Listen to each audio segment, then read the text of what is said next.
صمدا لم يتخذ صاحبة ولا ولدا والصلاة والسلام على أشرف الأنبياء والمرسلين خاتم النبيين رحمة للعالمين طه وياسين بالقاسم محمد وآله وعلى آله الطيبين الطاهرين المعصومين المظلومين المنتجبين ورحمة الله على محبيهم ولعنة الله على أعدائهم أجمعين من يومنا هذا إلى يوم الدين. أما بعد فقد قال رسول الله صلى الله عليه وآله وسلم إن الحسين مصباح الهدى وسفينة النجاة. Respected sisters and brothers, my youngsters, Assalamu alaikum jamia wa rahmatullahi wa barakatuh. عظم الله وجورنا ووجوركم بمصابنا بعبد الله الحسين. I begin the discussion today by extending condolences to Imam Sahib al-Amr, the Imam of the time, and to the Prophet's family on this day of Arbaeen, the day that marks 40 days after the Shahadat of Abu Abdullah. The day itself is equivalent in importance to the day of Ashura as well. And one of the things, and I do want to apologize to my dear Sheikh Ahmad and to the sisters and brothers, that it was at short notice that I was able to juggle my schedule to be with you today, because I really wanted to be with you, but because I wasn't sure of the exact timings of the walk as well as the program that we've been having at Dar al-Batul. So please accept my sincere apologies and do forgive me for that. It is always a pleasure and an honor for me to be in your presence, to be sharing a few thoughts with you. And may Allah bless you for making the effort to come out even at short notice. We find that the impact of Karbala, and if you look at the movements that we have seen throughout history, movements and various revolutions, various uprisings that have happened, various instances where the government has changed, where a system of government or a system of operation, the modus operandi has changed, we find that over the years, after a few decades, after a few centuries, people forget. People actually, the memory of that withers away. And the only exception that we find to this equation, the only exception to this reality we find, is the message of Abu Abdullah al-Hussein alayhi salam. And we find that no matter how many years have passed, year by year, year after year, the increase of the people's, what you can say, emotional attachment and willingness to sacrifice has become apparent. So it increases rather than decreasing.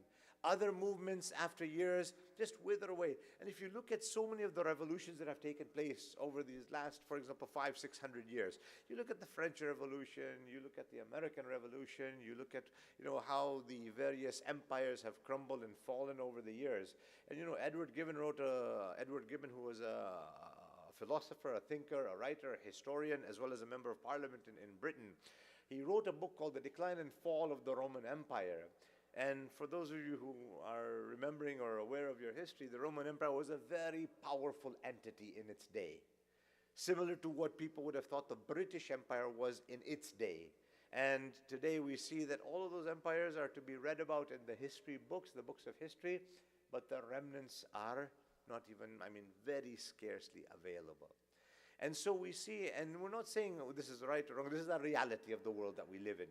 And if we look at any of these movements, if you were to ask an ordinary student of history, or an average European, for example, that name me some of the emperors of the Roman Empire, I am almost certain that they will not even be able to name you a handful of them. You ask them what was the direction, what were the economic policies of the Roman Empire, what was the Greek thought process, or the Greeks thinking on, for example, physical policy, and you will find that very rarely would they be able to tell you what these realities or these details are. They will not be able to name you very many people. They will not be able to tell you what the physical policy was. They will not be able to tell what the economic policy is. And then you come to what happened on the plains of Karbala, and the message of Abu Abdullah al-Hussein, and even youngsters will be able to tell you, number one, they could name you at least 10, 15, 20 of the companions of Abu Abdullah. They can give you names like Muslim ibn Awsaja, Habib ibn Madahir, Zuhair ibn Qayn. They'll give you lots and lots of names. I'm not even talking about family members of the Imam. And if you were to see and ask an average youngster in the Ja'fari Shia community and say, what was the reason for which Abu Abdullah didn't do the bayat, the allegiance, they will be able to tell you that the Imam left behind a note, a letter to the people of Medina, with his brother Muhammad Hanafiya, and in that letter he stated that the ummah of my grandfather has neglected Amr bil Ma'ruf. They're not encouraging each other to do good, they're not refraining each other from doing evil, and that is the reason why I have stood. And this makes the whole message of the Imam understood, that even after so many centuries passing, even after the events of Medina having taken place in the city of Medina, in Karbala, and after all these centuries, look at us today. We're still remembering the Imam, we're still commemorating the Imam, we're still participating in the azadari of the Imam. And our representation, whether it's wearing black, whether it is mourning and crying for the Imam, means that the Imam's message was something much deeper, much more significant, and much more powerful than any worldly movement that we have seen in those 1,000 years. And even if you don't take a look at the 1,000 years, you go even through human history, you will find the same examples evident. Now, what was it that made the Imam's message so relevant to us? You see the values that the Imam propounded. You see the values and you see what the Imam's nature is. First of all, you look at the character of the Imam and you see the fact that the Imam's message was not just a message for the Shia, was not just a message even for the Muslims. It was a message for the whole of humanity to follow and to take some example or some lesson from. It was not limited to a particular geographic area. It was not limited to a particular group or a particular religion or faith or ethnicity. It was something where if you see wrong, you take a stand. A philosopher said, he says, to remain neutral in a situation where there's an oppressor and an oppressed, to remain neutral, you have taken the side of the oppressor. There's no such thing as remaining neutral. You know, a simple example is two of your friends at school, in high school or university or in college, two of them are fighting. And you know, it's maybe over a small thing, maybe it's over an important thing. They're fighting. You will know right away one of them is right and one of them is maybe not so right. You see, with insan, we have different levels of right and wrong. Okay? But you will know what is right, what is wrong, who is right, who is wrong. And if you are brave enough to say, okay, you know what, first of all, stop the fight. Secondly, okay, you know what, maybe you shouldn't have done this. Maybe you were a little overreactive. Maybe, you know, if you have got that value of justice, you will try to do that. And so even from a simple example, we learned that our friends also may need a little bit of a nudge and a wink and a pull or a push to do what is correct. Not to oppress, not to hurt. You see, oppression doesn't mean on a big scale. Oppression might just mean on a small scale, somebody took something from somebody else, somebody, you know, took or did something to another, maybe insulted them. What I'm saying is that the message of Imam was not confined or limited to small or big. It was not limited to a particular area. So when we are 1400 years almost later, remembering the Imam, we need to also ask ourselves, we need to also address ourselves and do an analytical review of our own selves and see that if the Imam was here today, if Abu Abdullah alayhi salam was in front of us today, because that's what happened when Imam Sahib al-Amr ajallahu ta'ala dhuhr al-Sharif comes.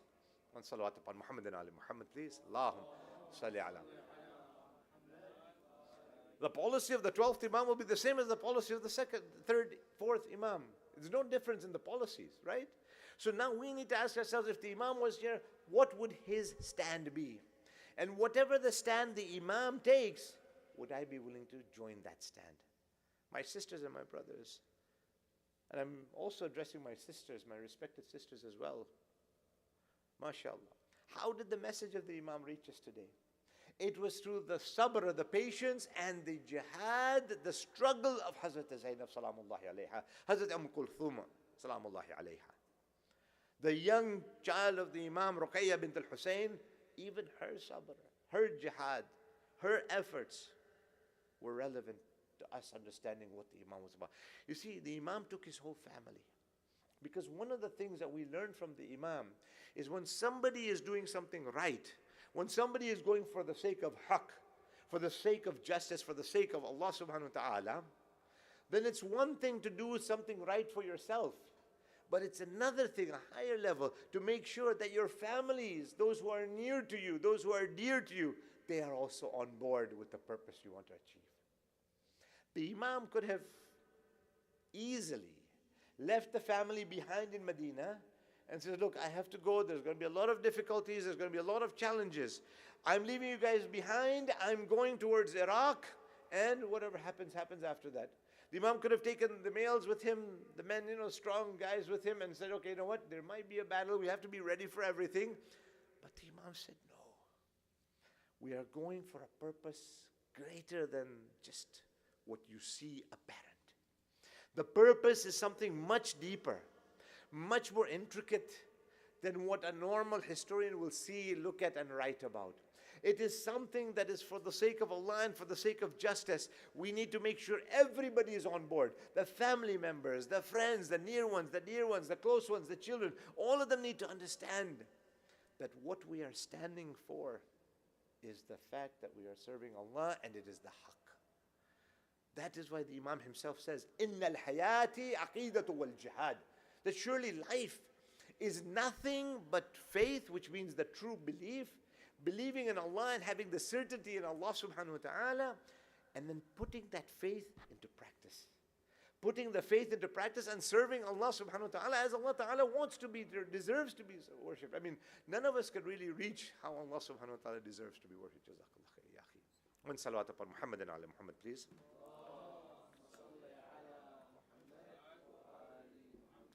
Nobody can serve Allah subhanahu wa ta'ala as Allah ta'ala deserves to be worshipped or served. But at least the effort has to be there. And that's why one of the most important things, and inshallah I hope you will leave with this, is that Allah subhanahu wa ta'ala expects, demands effort from us.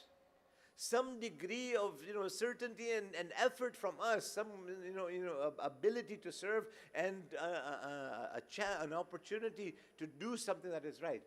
Don't worry about the result. This is the one thing I want you to leave with today. Allah subhanahu wa ta'ala will judge us for our efforts, not the result. And that is something really important to remember. What did you do? What were you able to do? We see oppression around us everywhere. We see how the Palestinians are suffering. We see how the Indians in Kashmir are suffering. We see how the Lebanese are suffering. We see how the Iraqis have suffered, how the Afghanis are suffering. And what is our reaction? How closely have we taken these issues to heart and done something about it? We're not telling you to change the whole economic situation in Lebanon, for example. We can't make Afghanistan all, believers of Allah subhanahu wa ta'ala. But at least whatever abilities we have, and especially as you youngsters are able to do, you have the skills of writing, you have the skills of speaking. Have you informed others of the message of truth and justice? Have you informed others of what Allah subhanahu wa ta'ala has created in this world with the intention of justice and putting things in the right places? That is what will be expected of us. That is what we will be questioned. In the time of Nabiullah Ibrahim alayhi salatu wasalam, when Namrud was throwing him into the fire, and as he was going into that fire, that huge fire that had been burning for a long time, narrations from the Ahlul Bayt mentioned that a small bird went to the river, put a little bit of water in its beak, and went to the fire and spit that little bit of water into the fire. So the other birds and the others were laughing and were wondering, what are you doing? How do you expect to put out this huge fire that has been burning for a long, long time? How do you expect to put it out with this little spit of water? The bird replies that I saw the Khalil of Allah subhanahu wa ta'ala, I saw the Prophet of God being thrown into the fire. I did whatever I could do to alleviate that problem. Whatever was in my ability and power, I did that. I wasn't able to put out the fire. But when Allah asks me, what did you do? I can say I did whatever was in my ability. That's why all of us sitting here and everywhere else and anywhere else, we know one thing, that our questionability, we will be questioned, what did you do? Doesn't matter whether you were able to change that, or it doesn't matter whether you were able to overthrow that government or change the whole economic, physical policy of so-and-so country or so-and-so nation. You saw oppression. How did you react? You saw dhulm, what did you do about it? You saw wrong, how did you react? What was your response? And then we can say that, okay, the Imam is being followed. The Imam's message resounds till today. And many movements, if I was to begin the list, I would not be able to end until Maghrib time. And unfortunately, I don't have that much time right now. But the Imam's message inspired countless revolutions, countless movements, and non-Muslims throughout the world have actually dedicated their movements, or at least taken inspiration from the message of Abu Abdullah, because they realized that this message was a very powerful message. Yazid even himself realized it. The accursed Yazid realized that the message of Hussain alayhi salam, the existence of Imam Hussain, was enough for me to consider him a threat. That's why Yazid considered him a threat. Yazid already had 80, 90% of the Muslim world at the time following him. 80, 90% of the Muslim world had already done allegiance to Yazid. Any political leader, any worldly leader, any politician who has 90% of the people backing him up has nothing to fear from anybody else. In North American society, in the electoral system that we live in, 50 plus 1 is sufficient for you to be the ruler, for you to be the leader, and that is, more than enough for you, because the other 49.9% doesn't matter, it's irrelevant. You got 50.1, you're fine. And yet Yazid had much more than that, but he realized that that 90% plus is not as important as that amount or the existence of Imam Hussain. Make sure we understand that when we are on haqq, when we are on speaking on the truth, when we are struggling for the truth, our minority, our numbers are irrelevant. The fact that we are on the truth is something that will scare the most dangerous of times. Assalamu alaikum wa rahmatullah.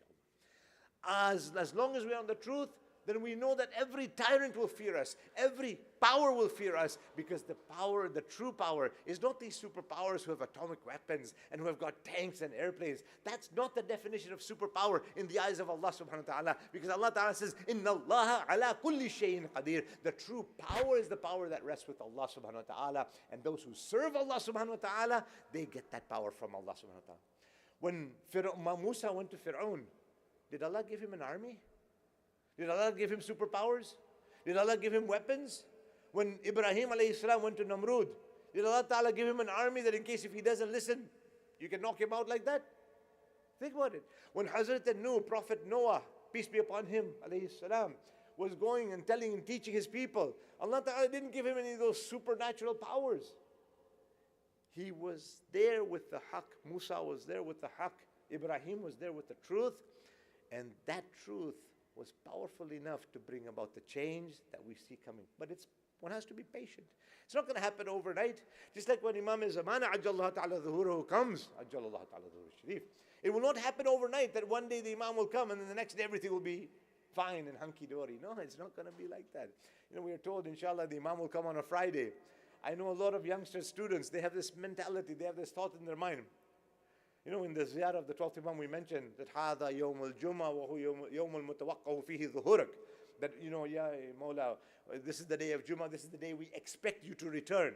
Of course, Allah Ta'ala can change whatever He wishes. But we think in our minds, a number of youngsters, youths, students of mine, when we were talking about the 12th Imam and what will happen, they have this thought in their mind that the Imam will come on Friday, okay, Saturday a little bit of issues, and on Sunday everything will be fine. There'll be adala, there'll be justice, It's not going to be like that. It's going to be difficult. There will be hunger. There will be thirst. There will be war. There will be fighting. There will be difficulties. There will be challenges. How ready are we to face those challenges? I know some youngsters, if they don't get their lunch on time, hey, where's the food? I'm hungry. I don't get water on time. We had to walk for 3 kilometers, for the Arbaeen. Where's the water? Where's the juice? I need something fizzy. Oh, relax. You don't get food, you don't get water for a couple of hours. What's my reaction? I get cranky. No. Are we ready for hunger? When the Imam comes, there will be hunger. There will be thirst.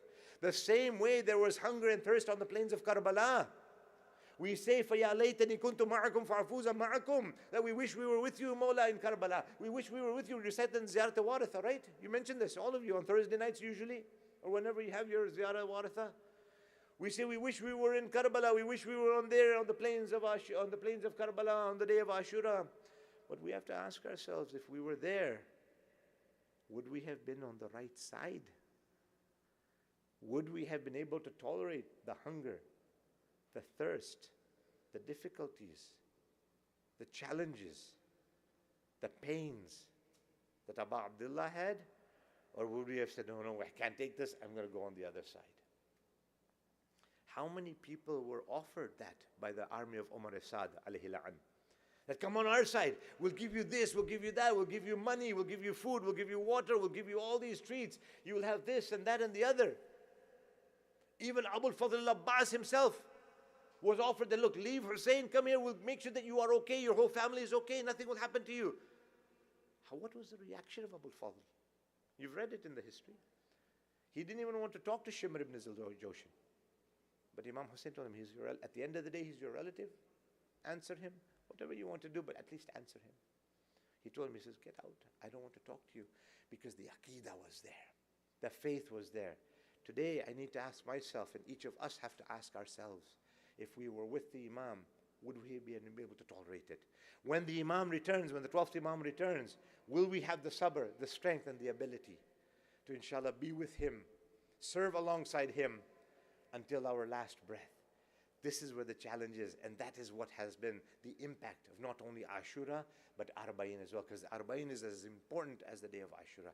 It reminds us of when the caravan came back to Karbala Mu'alla, that when they were leaving Syria, when they got the freedom from Sham, they didn't accept the freedom. When Yazid Mal'un, the cursed one, says to Imam Zain al-Abidin, I want to free you, the Imam says, wait, I will have to ask my Aunt Zainab.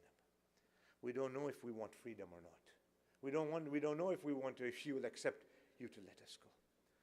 Finally, he talks to his Aunt Zainab, and she says, tell him we have conditions. We want all of the heads that were severed on the plains of Karbala, we want them back. All of the things that were looted, we want those things back returned to us. We want to have a majlis, we want to have a gathering where we will remember Abu Abdullah. Since the events of Karbala, nobody was allowed to remember the Imam. Any of the children would remember their uncles or their father. They would remember any of the shuhada. They would be beaten. They would be whipped. They would be tortured. Just for remembering. Hazrat Zainab says, tell him we want to keep a majlis here. We want to keep a gathering where we will remember to our heart's content what had happened. And then before we go to Medina, we want to make a stop in Karbala. And we want to say salam to the shuhada. We want to say salam to the martyrs. Yazid says to Imam Zain al-Abidin, he says, I saw the things that were looted. I saw the things that were taken. There was not much of value there. There was nothing really significantly of value. Imam Zain al-Abidin says, what do you know? Some of those items were given, some of those earrings were given by my grandmother Fatima Zahra. They have got emotional value to us. They have got emotional attachment to us. And then you can imagine what a majlis the Imam had recited in Sham, what a majlis the Imam had kept in Syria. And Hazrat Zainab, what must have gone through today? We remember the events of Karbala. Whenever we invite a scholar, somebody to recite the Masaib, the Musibah of Karbala, it is somebody who has read about it or who has heard about it or who is conveying that message. Imagine the Imam Zain al-Abidin who himself was in Karbala. Imagine Hazrat Zainab reciting the Majlis, reciting the gathering, and she herself was there on the plains of Karbala from Tilla Zainabiyah seeing what was transpiring. And then today, the day of Arbaeen, was the day that the caravan had reached Karbala. They reached back to Karbala, and the first mourner there was already there, Jabir ibn Abdullah Ansari. Each of the ladies went to the respective places where their shuhada had been martyred. Hazrat Zainab came to the place where her beloved brother Imam Hussain was. Kulthum went towards the Furat, where her brother Abbas had been martyred. Rabab went to the place where there was a small grave that Abu Abdullah Hussain had made for the beloved Ali Asghar. And Farwa went to the place where Qasim was trampled upon. Imagine what an Arbaeen that was, and how easy it has been for us. وَسِيَعْلَمُ الَّذِينَ ظَلَمُوا May Allah accept this ibadat from us on this day of Arbaeen. May Allah keep all of you and your family and your near ones and dear ones safe, inshaAllah.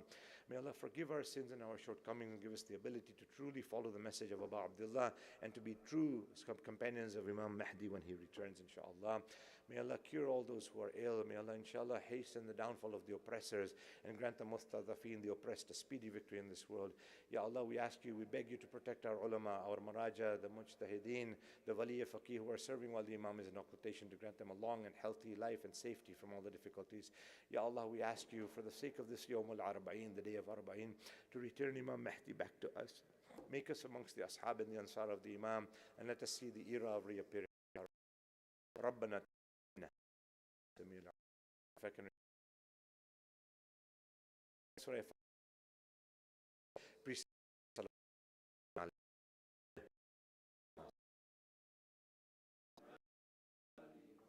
بسم الله الرحمن الرحيم الحمد لله رب العالمين الرحمن الرحيم نستعين